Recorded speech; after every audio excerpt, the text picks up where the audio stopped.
Assalamualaikum warahmatullahi wabarakatuh. Saya ingin menjawab pertanyaan klien. Pak Mariono, suami saya terkena penyakit gula sehingga menyebabkan lemah syahwat, burungnya itu nggak bisa berdiri lagi. Sementara saya, Pak, masih butuh. Apakah saya berdosa, Pak, mengajukan gugatan cerai kepada suami? Karena saya mau nikah lagi, Pak. Umur saya kan masih 36 tahun. Suami saya sudah 50 tahun, Pak. Bagaimana menurut pendapat Bapak? Begini ya. Kalau memang gara-gara kebutuhan seks seorang wanita itu tidak terpenuhi oleh suami, dikhawatirkan menyebabkan terjebak pada perbuatan zina bersama pria lain, ya ajukan saja gugatan cerai, nggak masalah. Pengadilan agama biasanya mudah kita untuk gugat cerai atau mudah dikabulkan apabila pasangan terkena 4 hal. 1, punya penyakit yang tak bisa disembuhkan. Yang kedua, tak bisa membuahkan keturunan, artinya tak bisa punya anak. Yang ketiga,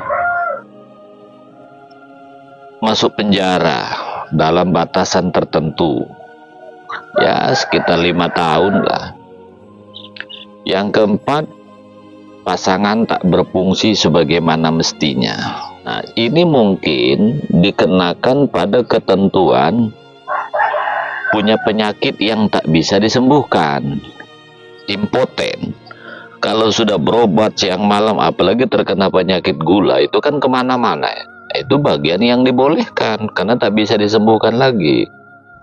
Kalau istri yang punya penyakit tak bisa disembuhkan, stroke segala macam, suami bisa kawin lagi kan, dalam artian poligami. Tapi repotnya kan bagi wanita, karena wanita tidak boleh poliandri. Ada memang beberapa kasus yang saya tangani. Satu wanita 2 suami, ada. Tapi caranya diceraikan dulu yang pertama, tapi cerainya cerai siri. Diputus dulu, artinya cerai resmi, suami itu mengucap. Tetapi suami nggak mau ditinggalkan, artinya di publik tetap suami istri, ya. Karena bagi suami demi anak juga aib, tapi istrinya diizinkan nikah lagi, artinya nikahnya sembunyi, nggak usah dipublish tanpa buku nikah. Lalu kaitan hukum boleh nggak tuh ya? Kalau kaitan hukum agama boleh-boleh saja karena sudah ditalak dulu oleh suami, sudah bukan suami istri lagi. Tapi kan menurut hukum negara karena tidak cerai pengadilan, suami yang pertama kan yang sah. Yang kedua tidak sah menurut negara, tapi menurut agama kalau memang nikahnya syarat rukunnya cukup ya sah. Ya cuman yang seperti ini harus hati-hati. Ini kan bermain api namanya. Ya kalau bisa sih antara suami pertama dengan istri ya jangan serumah, terpisah. Walaupun belum cerai pengadilan. Terus yang kedua, yang seperti ini nih ya gimana menurut anak? Ibunya bersuami 2, ini menurut saya riskan. Tapi mungkin dalam batasan-batasan tertentu dapat dimaklumi, tapi kan harus super hati-hati bagaimana kata orang dan segala macam. Intinya jangan bermain api. Lebih baik ceraikan suami atau gugat cerai, silakan ibu ini nikah lagi, boleh. Kenapa?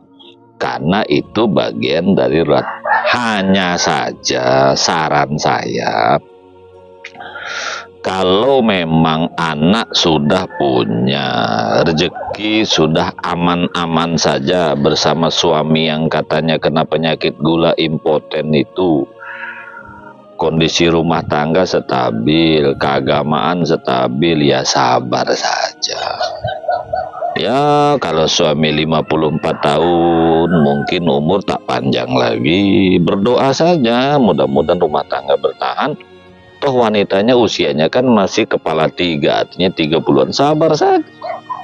Kalau nanti suami telah tiada, silahkan nikah lagi. Tetapi ingat, kalau sampai terjebak perbuatan zina, ya jangan, lebih bagus gugat cerai suami. Inilah yang sering saya sampaikan. Kalau bisa menikah itu umur nggak terlalu jauh. Ini kan laki-lakinya 54, perempuannya 30, selisihnya berapa tahun tuh? 24 tahun. Kan terlalu jauh. Nafsu suami sudah mulai loyo karena penyakit tadi, istri masih ganas-ganasnya. Inilah yang sering terjadi kita. Ya mungkin laki-laki mentang-mentang banyak duit, maka pasangan banyak sekali 52-25. Jadi 52 bagi laki-laki, 25 bagi istri. Itu sah-sah saja om kita banyak duit kan. Tapi konsekuensi pernikahan terlalu jauh usianya, suami sudah loyo, istri masih ganas-ganas ya kan. Konsekuensinya seperti itu. Artinya siap-siap sebagai suami, ya ditinggalkan istri karena kebutuhan, dan istri tidak salah. Intinya ya silahkan saja gugat cerai suami, itu tidak dosa daripada kita terjebak perbuatan zina. Cuman sekali lagi saya lihat, hitung dulu bagaimana konsekuensi dari perceraian itu. Apakah ekonomi tetap stabil? Apakah anak tetap stabil? Kira-kira dampaknya kalau tidak menggugat cerai suami akan terjebak perbuatan zina apa tidak? Kalau memang tidak, ya sabar saja dulu. Saya kira jelas ya. Mudah-mudahan ada manfaatnya. Wassalamualaikum warahmatullahi wabarakatuh.